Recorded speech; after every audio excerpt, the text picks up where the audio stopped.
Okay, so this is for Duluth Trading Company. This is the printer we're deciding on for in-store printing of collates when that comes on, and then the cardstock for the in-store signage. So this is pretty decent, heavily cardstock. I think this is probably what you guys will use. It can handle more than that, but so it's an M452 Laserjet Pro. You'll get toners with it when you buy it, and you should probably just buy it on Amazon right now or Direct HP because it's like $250 with a $200 instant rebate. Cartridges aren't very big, so you don't get a ton of volume out of these, but if we want to keep it a reasonably priced printer with an optional tray, this is our best option. If we go up from here with the optional tray, you're talking in the $500 to $800 range for a printer, and I don't think we want to do that. If we do want to do that, we can do it, but I don't know if you want to spend that kind of money. If you do, we can approach that, and I can come up with other models. But you have the manual feed tray here, which you can easily feed the cardstock through. And I'll show you quickly. You can also feed cardstock from tray 2. So this can handle it from all the trays.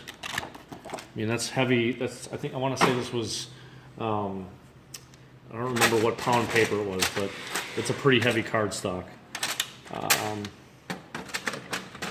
So tray 2 can handle that. Tray 1 can also handle it. Tray 3 could potentially handle it. But tray 3 is going to be for the collates.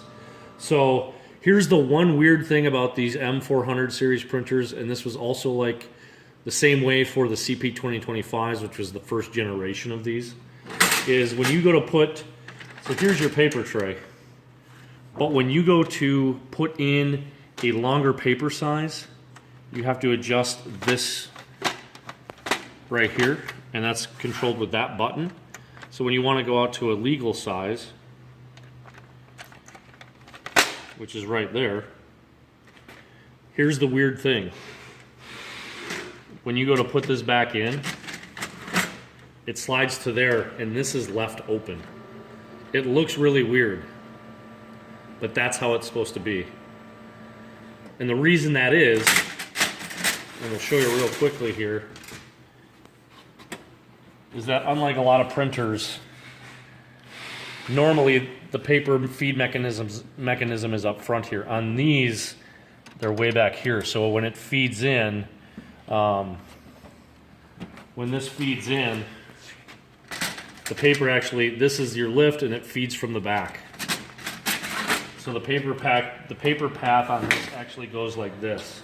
From this paper tray, it goes like this, this, this, and then out. So it's a little bit more of an elaborate paper path.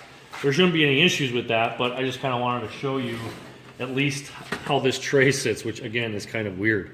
So if that's not something you're interested in doing and you want to jump up to the next model, like I said, it's probably going to be a little bit more expensive. But there's also some other options we could do by rolling you back a series to the CP 3525s with an optional tray. It's a little bit more expensive. You do get better toner yield, but again, you're talking a totally different price point, which could be upwards as high as $800 per machine.